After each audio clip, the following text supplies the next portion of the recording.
Naniniwala isang maritime law expert na patuloy na pumoporma ang China para sa posibleng plano na i-reclaim ang Bajo de Masinloc. Ayon sa National Security Council, hindi papayagan sakaling magtangka ang China na gawing artificial island ang Bajo de Masinloc. Saksi si JP Soriano.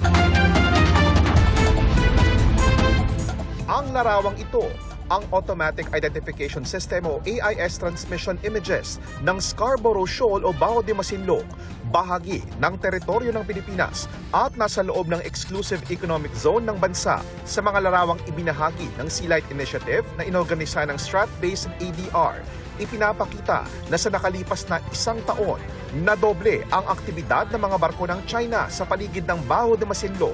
If we look at movement patterns over this time, we obviously that Chinese movement around Scarborough Shoal increases dramatically, and the behavior of these ships also changes slightly. So we see, in addition, the perimeter around Scarborough Shoal has increased and become much more of a hotbed of activity, but that this activity has been pushed out another 20 or 30 miles and that they're running a much further perimeter. Kinumpirma ito ng National Security Council at mariing tinututulan ng Pilipinas. Ayon sa maritime law expert na si Jay Batong Bakal, patuloy na pumuporma ang China para sa isang posibleng plano na i-reclaim o tambakan ang Bajo de Masinloc, gaya ng ginawa nilang artificial island sa Kalayaan Island Group na tinayuan ng mga gusali, runways at iba't ibang military facilities. Definitely, if they succeed in their plans and say in the future convert Scarborough Shoal into another military base like Fiery Cross and Subi and Mischief, that would not only cement their illegal control, but it would also have serious implications for the rest of the region and the world.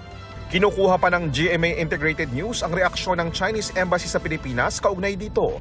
Pero ayon sa National Security Council, hindi raw ito papayagang mangyari ng Pilipinas. At sa oras daw na magtangka ang China na gawing artificial island ang Bajo de Masinloc, red line na raw ito o linyang aalmahan at hindi papayagan. What keeps us awake at night, of course, is the prospect of China, since they have presence in the area, turning the shoal into a artificial island or militarizing it.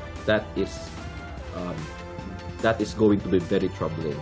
The legal status of Scarborough Shoal as part of Philippine territory is clear. Therefore, that is a red line for the Philippines. Okay, I hope that China continue to adhere to the Declaration of Conduct.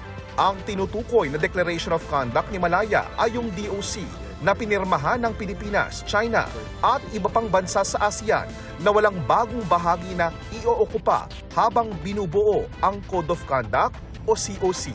Para sa GMA Integrated News, ako po si JP Soriano, ang inyong saksi. Mga kapuso, maging una sa saksi. Mag-subscribe sa GMA Integrated News sa YouTube para sa iba't ibang balita.